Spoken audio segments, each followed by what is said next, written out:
อ4จงเขียนลายเส้นผ่ากลางของดวงจันทร์รู้ว่าเอาบึ้งมันใต้มุม 0.50 องศาและระยะห่างในโลกกับดวงจันทร์แม่น 38.10 กำลัง 4 กิโลเมตร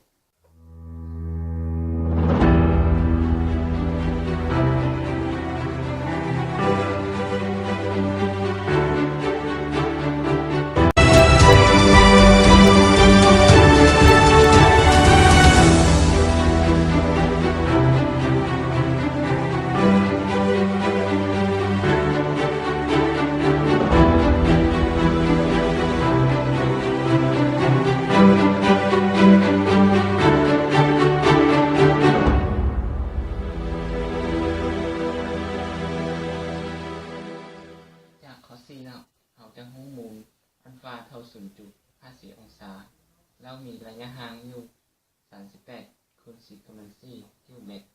แล้วเราจะสอเส้นผ่ากลางก็คือ B ส่วน D แล้วเราจะยิงตามผู้สันเจสาแล้วเราจะได้ตามเท่ากับขั้นกงหน้าส่วนให้ขั้นแปะแล้วเราจะถอน D ออกแล้วเราจะแทนค่าเข้าไปแล้วสุดท้ายจะได้ D เท่ากับ 0.3686 คูณ 10 กำลัง 4 กิโลเมตร